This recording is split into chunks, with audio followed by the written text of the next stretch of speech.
చేసేటటువంటి డాక్టర్లనే ఈరోజు సమాజం చూసింది. చిన్న చిన్న కారణాలకి మన ఇళ్లలో అమ్మమ్మలు బామ్మలు చిన్న చిన్న వంటింటి చిట్కాలతో గొప్పగా ఏ జబ్బునైనా తగ్గించారు. ఇప్పుడు సోకాళ్ళు ఎంఎస్ఎల్ చేస్తున్నాడు, ఎండీలు చేస్తున్నటువంటి వాళ్ళు గ్యారంటీగా ఈ జబ్బుని నేను తగ్గిస్తాను అని నమ్మకంగా వైద్యం చేసేటటువంటి ఒక్క డాక్టర్ అయినా సరే ఏ కార్పొరేట్ ప్రైవేట్ హాస్పిటల్ అయినా ఉన్నాడేమో చూపించమనండి.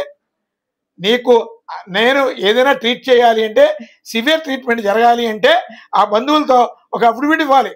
నీకు ఏదైనా ప్రాణం పోయినా, నీకు ఏదైనా రియాక్షన్ వచ్చినా దానికి బాధ్యులు మీరే, మీ కుటుంబ సభ్యులే.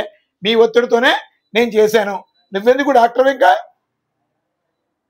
ఇంత చేతకాని వైద్యం ఈరోజు ప్రైవేట్ ప్రభుత్వ కార్పొరేట్ హాస్పిటల్లో జరుగుతుంది. దీనికి వైద్య శాఖ నిమ్మకి నీరెత్తినట్టు వ్యవహరిస్తుంది. డిఎంఎండ్హెచ్ఓలన్నీ అవినీతి కోపంగా మారినాయి.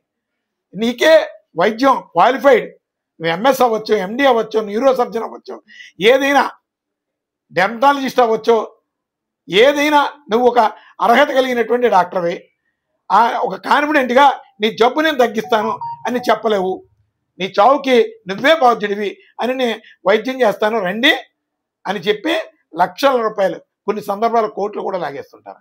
కేవలం వెంటిలేటర్ మీద మనిషిని చూపించి బేరాలు మాట్లాడుతూ ఉంటారు.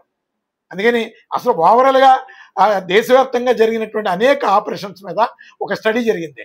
ఇందులో 65% అసలు అవసరం లేకుండానే వైద్యం ఆపరేషన్లు చేస్తున్నారు, శస్త్రచికిత్స చేస్తున్నారు. దీని మీద కేంద్ర ప్రభుత్వం నిమ్మకి నీరెత్తినట్లు వ్యవహరిస్తుంది. కేవలం ఇవన్నీ కూడా యూనివర్సల్గా ఒక కార్పొరేట్ సెక్టారు ఈ వైద్యపరమైనటువంటి మాఫియాని నడిపిస్తుంది. ఇది చాలా ప్రమాదకరమైన పరిస్థితులు. ప్రజల ఆరోగ్యాలు పాడైపోతున్నాయి.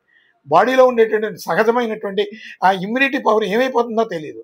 ఇమ్యూనిటీ పవర్ ఎక్కడికి పోతుంది? ప్రతి వాడిలోని ఒక ఇమ్యూనిటీ ఉంటుంది. 3 రోజుల్లోనో వారం రోజుల్లోనో ఖచ్చితంగా చిన్న చిన్న జబ్బులు వస్తే తగ్గుతాయి.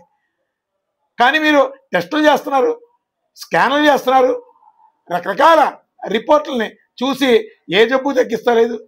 ఒక చిన్న కారణం చేత హాస్పిటల్ మిట్టెక్కితే మళ్ళీ 6 నెలలకి నువ్వు సరెండర్ అవ్వాలి. అదొక టైప్ ఆఫ్ ఒక సైకిల్ స్కీమ్ అది. ఇప్పుడు మార్కెటింగ్ స్కిల్స్ ఉంటాయి కొన్ని. ఏదో ఒక వస్తువు కొంటే మరలా మా దగ్గరికి వచ్చేలాగా రిలయన్స్ వాళ్ళు కూపన్లు ఇస్తారు. అలాగే ప్రభుత్వ గవర్నమెంట్ హాస్పిటల్, ప్రైవేట్ కార్పొరేట్ హాస్పిటల్స్కి వెళ్ళి ఒక్కసారి ఓపీ రాయించుకుంటే 6 నెలలకో 3 నెలలకో మరలా వాడు రావాలి. అదొక బిజినెస్ చైన్లింగ్. అసలు వైద్యం మీద స్పష్టమైనటువంటి ఒక సెమినార్, ప్రజలకు ఒక భరోసా కల్పించే విధంగా టీవీల్లోనూ వాటిల్లోనే ప్రభుత్వం ఒక అవేర్నెస్ ప్రోగ్రామ్స్ పెట్టాలి. అసలు ఏ మందు మీరు ఇస్తున్నారు, మీరు ఇచ్చినటువంటి, మీరు రాసినటువంటి మందు ఏమీ తెలియక రోగులు వాడుతున్నారు, మెడికల్ షాపుల్లోకి వెళ్ళి కొనుక్కుంటున్నారు. అసలు ఆ మందుల మూలంగా ఎన్ని ప్రమాదాలు వస్తున్నాయి అనేది ఎవరికి అంతుపట్టినటువంటి రహస్యంగా ఉంది. కానీ ఇది చాలా ప్రమాదకరమైన పరిస్థితులు. భారతదేశం అంతా కూడా ఈరోజు అనారోగ్యాలతో మనిషి జీవితాన్ని నాశనం చేసుకోవడానికి ప్రధానంగా ఒక వైద్యపరమైనటువంటి మాఫియా, ఒక బిహైండ్ ది కర్టెన్ నడుస్తుంది. దానికి ప్రభుత్వాలు సహకరిస్తున్నాయి. అందుకని ఈ ప్రమాదకర పరిస్థితుల నుంచి మనల్ని మనం కాపాడుకోవడానికి చాలా వరకు పాలకులకి బుద్ధి వచ్చేటటువంటి సమర్థవంతమైనటువంటి నాయకుల్ని మనం గెలుచుకోవాల్సినటువంటి అవసరం ఉంది. కానీ ఈ కరప్టర్స్ని, అలాగే ఈ మాఫియా నేతల్ని సపోర్ట్ చేసేటటువంటి వాళ్ళని మనం చట్టసభలకు పంపిస్తే మన బిడ్డల జీవితాలు పాడైపోతాయి, మన ఆరోగ్యాలు పాడైపోతాయి. చిన్న చిన్న బిడ్డలు చచ్చిపోతున్నారు నీకు వైద్యం రాక.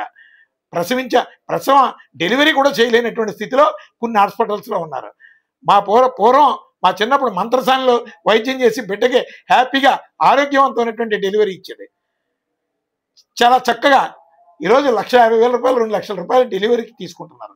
అయినా బిడ్డలు చచ్చిపోతున్నారు, ఏదో ఒక అనారోగ్య సమస్యలతో పడుతున్నారు. అది మీ చేతకానిదానమే కదా. మీకు వైద్యం వచ్చు, చైనా సర్టిఫికేట్ అవ్వచ్చు. అసలు మీరు చదువుకున్న సర్టిఫికేట్ల ముందు డిస్ప్లే చేయండి, ఇయర్లీ వన్స్ చెక్ చేయండి మీ సర్టిఫికేట్లని. కానీ వైద్యం రానటువంటి వాళ్ళే ఎక్కువ శాతం ప్రభుత్వ కార్పొరేట్ హాస్పిటల్స్లో డాక్టర్లుగా ఉంటున్నారు. లోపల ఎమర్జెన్సీ వైద్యం కూడా వాళ్ళే చేస్తున్నారు. ఇదంతా ఒక పెద్ద ప్రమాదకరమైనటువంటి ఒక మాఫియా నడుస్తుంది. దీని మీద సరైనటువంటి ఒక మానిటరింగ్ ప్రభుత్వమే డెసిషన్ తీసుకోవాలని చెప్పి ఈ సందర్భంగా తెలియజేస్తాం. లేకపోతే ప్రజల్లో తిరుగుబాటు వస్తుంది. ఖచ్చితంగా ప్రభుత్వానికి ఏదో ఒక వాళ్ళ పాలనకే గడ్డి పరిస్థితులు వచ్చేటటువంటి ఒక ప్రమాదం ముంచుకు వస్తుందని చెప్పి ఈ సందర్భంగా రాష్ట్రీయ ప్రజా కాంగ్రెస్ పార్టీ నుంచి హెచ్చరిస్తున్నాం.